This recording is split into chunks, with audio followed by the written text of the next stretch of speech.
નમસ્તે મિત્રો, જય દ્વારકાધીશ.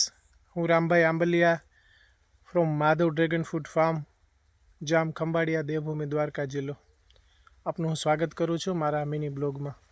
મિત્રો, પ્રકૃતિનું રક્ષણ કરીશું તો ને તો જ પ્રકૃતિ આપનું રક્ષણ કરશે. આ કેળાની લૂંબ આપ જોઈ શકો છો, ખૂબ જ મોટી થઈ ગઈ છે. એટલે આપણે એને અહીંથી ફૂલ છે એ કાપી નાખવાનું હોય છે. બરાબર છે. આ ફૂલમાંથી ભરપૂર પ્રમાણમાં કેલ્શિયમ અને ફોસ્ફરસ હોય છે. એ ઘણા બધા રોગોમાં કામ આવે છે. અમુક દવાની કંપનીઓ છે, મેડિસિન્સ કંપનીઓ છે, એ આનો પાવડર લઈ જાય છે. ખૂબ સારા પ્રમાણમાં એનો ભાવ હોય છે મિત્રો. બરાબર છે. મિત્રો, ખાસ અગત્યની વાત એ છે કે કોઈ બી પાકની અંદર બાયોડાયવર્સિટી, બરાબર છે, કચરો એ આપણે આની અંદર નાખવાનો હોય છે. આપ જોઈ શકો છો, આ મારા ખેતરમાં આપ ગમે ત્યાં આવી અને કોઈ પણ જગ્યાએ તમે જોઈ શકો છો. આ જે કચરો છે મેં આની અંદર નાખેલો છે, બધો સડી ગયો છે. બરાબર છે. આ માટીની આ પોષણ ક્ષમતા જોઈ શકો છો.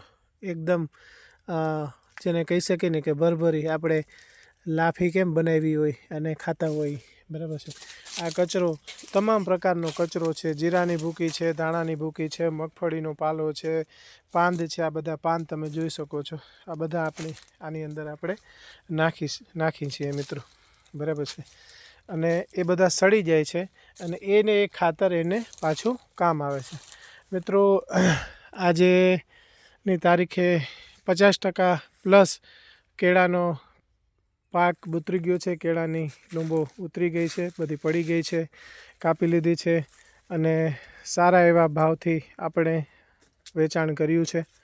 ઈશ્વરની દયા, આપનો સાથ સહકાર અને પ્રકૃતિનો સાથ સહકાર.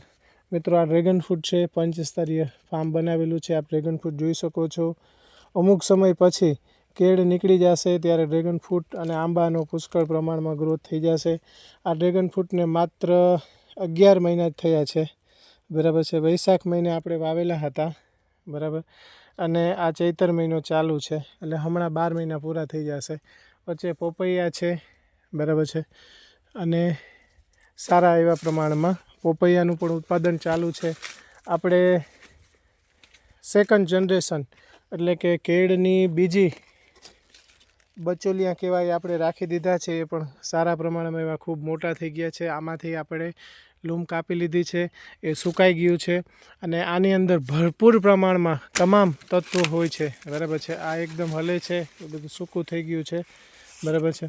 આ સુકાઈ ગયેલું છે. આની અંદર ભરપૂર પ્રમાણમાં ફોસ્ફરસ, કેલ્શિયમ, પોટાશ, નાઇટ્રોજન બધું આની અંદર હોય છે. બરાબર છે. એ પીલા છે એ લઈ અને એમાંથી પોષણ લઈને મોટા થાય છે. આ પીલા આપ જોઈ શકો છો કેવા મોટા પ્રમાણમાં પીલા થઈ ગયા છે.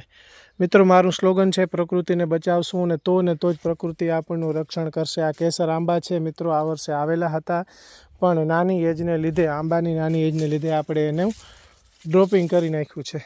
બરાબર છે. આ આપ જોઈ શકો છો, તાઇવાન પિંક જામફળી છે. પુષ્કળ પ્રમાણમાં જામફળ લાગેલા છે. આપણે એનું ડટિંગ કર્યા બાદ આ જામફળની કેપેસિટી આપ જોઈ શકો છો. બરાબર છે.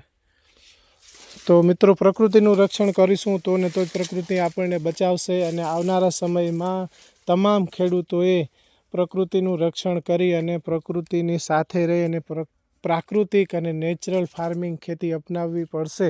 અધરવાઇઝ ઘણા બધા ચેલેન્જીસ, ઘણી બધી તકલીફો આવવાની છે, આવે છે, આપણે ફેસ કરી રહ્યા છીએ અને હજી ફેસ કરશું. બરાબર છે. એટલે પ્રકૃતિનું સાથે રહેશું, પ્રકૃતિનું રક્ષણ કરશું તો જ પ્રકૃતિ આપણને બચાવશે. આપ જોઈ શકો છો. બરાબર છે. કેળની લેન્થ, કેળની લંબાઈ આપ જોઈ શકો છો. બરાબર. ભરપૂર માત્રામાં, પુષ્કળ પ્રમાણમાં આ લૂંબ છે, આપ જોઈ શકો છો. મિત્રો, આ બધું કુદરતે આપ્યું છે. હું તો માત્ર ને માત્ર નિમિત્તને પાત્ર છું. મેં કશું કર્યું નથી. મને જે કુદરતે દ્વારકાધીશે જે સુઝાડ્યું છે હું કરતો જાઉં છું. બરાબર છે. અને આપણે ધીમે ધીમે આગળ વધતા જઈએ છીએ મિત્રો. રાજુ અહીંયા છે એક, અહીંયા અરે. બરાબર છે. હા, તો એ લઈ લે, વાંધો નહીં. આ કેળની લૂંબ આપ જોઈ શકો છો. સો ગાઈસ થેન્ક યુ, આભાર, ધન્યવાદ.